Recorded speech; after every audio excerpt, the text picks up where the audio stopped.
बिस्मिल्लाहिर्रहमानिर्रहीम। अस्सलाम वालेकुम। मैं ज़की अब्बास हूं। नाज़रीन, आज 24 जुलाई है, जुमेरात का दिन है और ईरान की शाम के अंदर दबंग एंट्री हुई है। शाम के अंदर ईरान की जानिब से पहला बदला ले लिया गया है, क्योंकि जिस तरह से शाम के अंदर इजराइल की जानिब से हमले किए जा रहे हैं और फिर ना सिर्फ ये बल्कि ईरान के ऊपर जिस तरह से जंग मुसल्लत की गई और 12 रोजा जंग चली, वो तमाम तर अहवाल आपके सामने रहा, बल्कि पूरी दुनिया ने उस जंग को विटनेस किया कि कैसे ईरान की जानिब से अपनी धाक बिठाई गई, अपने मिसाइलों की गन गरज के साथ पूरी दुनिया के अंदर तहलका मचाया कि नहीं, हम भी यहां पर मौजूद हैं और कोई हमारी ताकत को इस तरह से हल्के से ना ले। लेकिन यहां पर ईरान की जानिब से जो हमला किया गया है और बाकायदा तौर पर जो वहां पर इजरायली और फिर जो अमेरिकी जासूस हैं उनको वहां पर टारगेट किया गया है। उनको ऐसा जबरदस्त किस्म का उनके ऊपर हमला हुआ है कि वो जो जासूस हैं उनको उड़ा के रख दिया गया। कैसे, ये आपके सामने रखना है। और फिर जो अमेरिकी जंगी जहाज है, जंगी बहरी जहाज, जो कि ईरान के पानियों में दाखिल हुआ और ईरान की जानिब से ऐसा उसे काबू किया गया, टारगेट लॉक है। और फिर टारगेट लॉक होने के बाद उनको उसके ऊपर मिसाइल मारने की वार्निंग जो है वो जारी कर दी गई, जिसके बाद एक बाकायदा तौर पर वीडियो जो है वो भी मंसर-ए-आम पर आई और ईरान की जानिब से वो वीडियो जारी की गई है कि ये जो इनके जंगी जहाज हैं या फिर जिस तरह से उन्होंने अपने मिसाइलों की जो ताकत है वो दुनिया के सामने रखी। और अब दुनिया इस बात से खौफजदा भी है कि इस तरह से जो मामला चल रहे हैं इनको कैसे कंट्रोल किया जाए, क्योंकि अगर वो टारगेट वहां से कर देते हैं तो दुनिया में अभी तक कोई ऐसा मिसाइल नहीं है जो हाइपरसोनिक मिसाइल को काउंटर कर सके। अभी तक कोई ऐसा, जिस तरह से थॉट डिफेंस सिस्टम है, एयर डिफेंस सिस्टम, लाइक जितने भी हैं, एरो है, डेविड स्लिंग है, आयरन डोम है, मतलब आप देखें जितने भी एयर डिफेंस सिस्टम है, हाइपरसोनिक मिसाइल या फिर सुपरसोनिक मिसाइल को वो काउंटर नहीं कर पाए हैं। तो ये वीडियो जारी करने के बाद वहां से यूं कह ले कि अमरीकी औसान खता करता हुआ ये दिखाई दिया। कैसे, ये आपके सामने रखना है। और फिर इसके साथ साथ जो नेतन्याहू है उसके ऊपर कातिलाना हमला हुआ है और यहां पर यूं कह ले कि जो एक वहां पर जो डिवाइस के साथ ऐसी धमाका हेज डिवाइस जो है, हैंड ग्रेनेड के हवाले से खबरें जो है वो रिपोर्ट हो रही हैं, जिसमें हमला आवर जो है वो वहां पे मौजूद था। अंदर से ही ये कार्रवाई हुई है। अब ये हमलावर कौन था, ये तमाम तर डिटेल्स वन बाय वन आपके सामने रखते हैं। अच्छा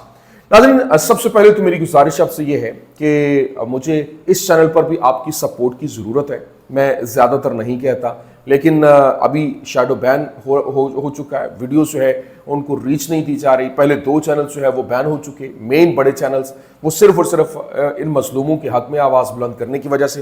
तो गुजारिश आपसे ये है कि ये चैनल आपका है, आपने ही चलाना है, तो आपने वीडियो को लाइक करना है, कमेंट सेक्शन में अपना फीडबैक मस्त दें और अगर किसी और टॉपिक के ऊपर आप वीडियो बनवाना चाहते हैं वो भी मेंशन करें कि इसके ऊपर वीडियो बनाएं, तो हम उसके ऊपर भी करेंगे। और ना सिर्फ ये बल्कि आपने इस वीडियो को ज्यादा से ज्यादा शेयर करना ताकि मैक्सिमम लोगों तक इसकी रीच जो है वो पहुंच सके। अच्छा नाज़रीन, सबसे पहले मैं आपको बता दूं, देखें अभी जो IRGC के कमांडर हैं, एरोस्पेस फोर्सेस के कमांडर जनरल मूसवी, उन्होंने कहा कि जंग के 12वें दिन से हमने इजरायली हुकूमत के तमाम अहम तरीन अहदाफ को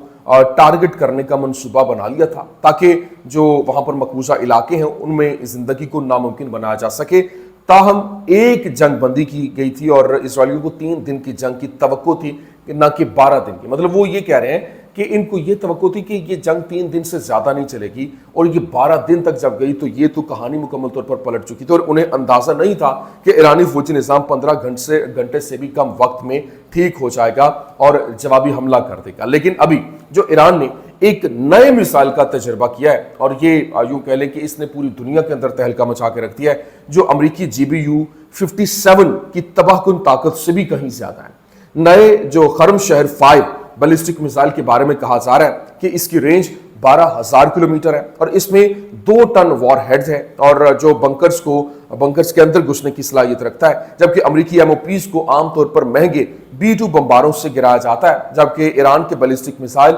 लॉन्चिंग पैड से फायर किए जाते हैं। तो ये इसने पूरी दुनिया के अंदर तहलका मचा के रख दिया। अब आ जाए जो सबसे पहला मैंने आपको बताया कि ईरान की जानिब से शाम के अंदर पहला बदला लिया गया है, क्योंकि ईरान की जानिब से जो कार्रवाइयां अमल में लाई जाएंगी, आपको मालूम है कि ईरान का जो असर और रसूख था, जिस तरह से बशारुल असद के दौर में वहां पर एक उनका अलायंस था, लेकिन अब वहां से ईरान को निकाला गया। लेकिन उसके बाद जब ईरान के ऊपर जंग मुसल्लत हुई तो पूरी दुनिया ने देखा कि किस तरह से ईरान ने अपने आप को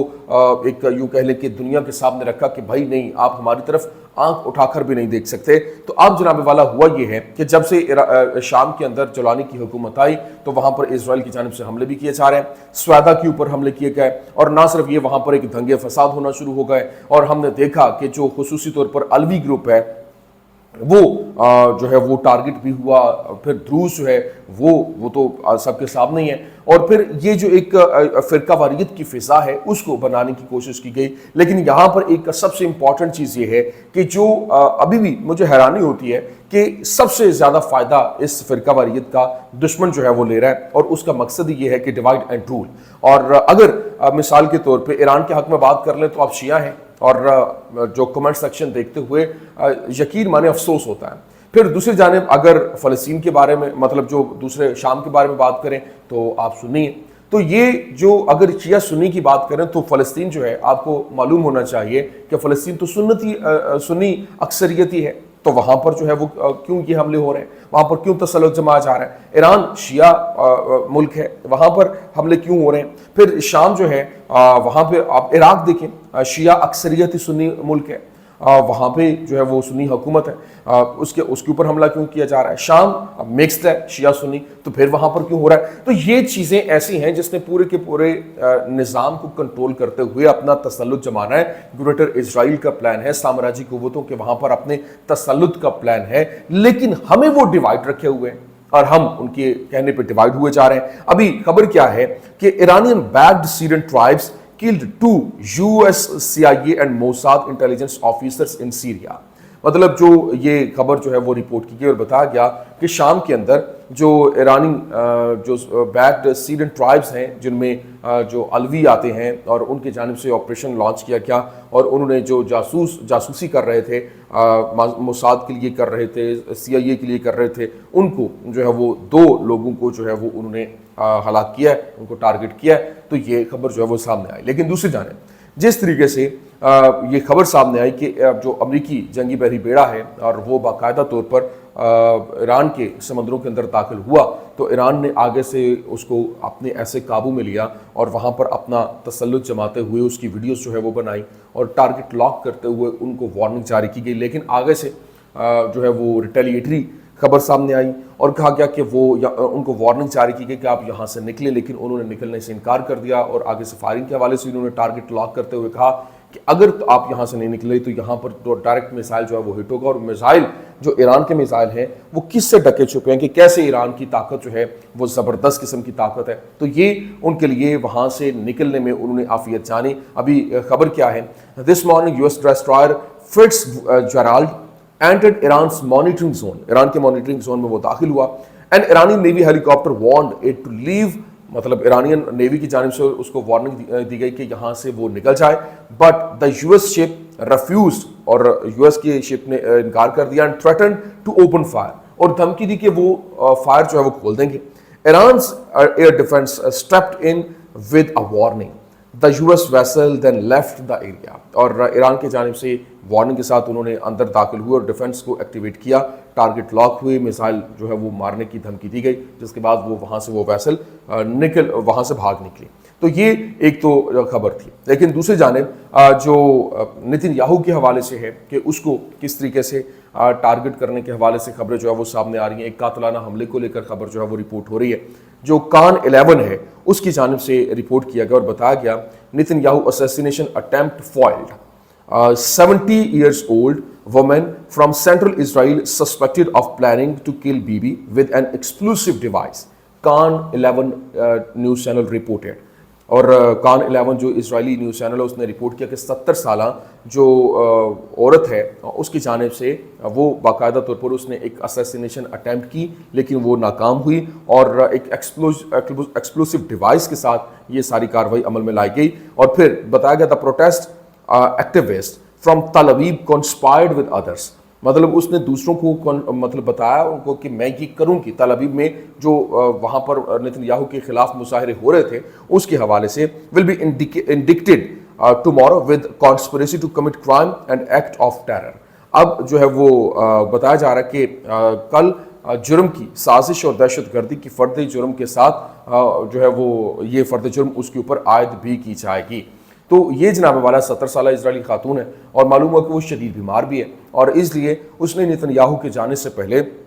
उसे मतलब उसने कहा कि मैं इस दुनिया से चले जाऊं उससे पहले मैं ये काम कर लूँ, क्योंकि वो सिर्फ एक बेखबर बूढ़ी खातून है। इसलिए उसने नेतन्याहू मुखालिफ मुजाहिरों से अपने दोस्तों के साथ इस पर तबादला ख्याल भी किया और एहतजाज में सबसे नुमाया जो शख्सियात है उनमें से एक ने इसे शेनबेट तक पहुँचा दिया, इसे गिरफ्तार कर लिया गया और जल्द ही इस पर जो वज़ीर आज़म के कत्ल की मनसूबाबंदी का इल्ज़ाम जो है वो भी आयद किया जाएगा और फर्द जुर्म आयद की जाएगी। लेकिन यहाँ पर अभी जो ईरानी सदर हैं उनका बयान जो है वो सामने आया और उनकी जानिब से कहा गया कि ईरानी सदर ने कहा कि हम इसराइल के किसी भी फौजी इकदाम के लिए तैयार हैं और हमारी अफवाज इसराइल पर दोबारा हमला करने के लिए तैयार है। ये इस बात का वाज़ेह इशारा है कि इसराइल ईरान पर एक बार फिर अब की बार ज़बरदस्त ताकत के साथ हमला कर सकता है। और आप अंदाज़ा करें कि जो इसराइल कार्ड्स हैं उन्होंने बाकायदा तौर पर यह धमकी दी, जो अयाल ज़मीर उनका आर्मी चीफ है उसकी जानिब से कहा गया कि अभी तक जो है वो जंग ख़त्म नहीं हुई और वो दोबारा से ईरान के ऊपर हमला करने के लिए तैयार है। और ये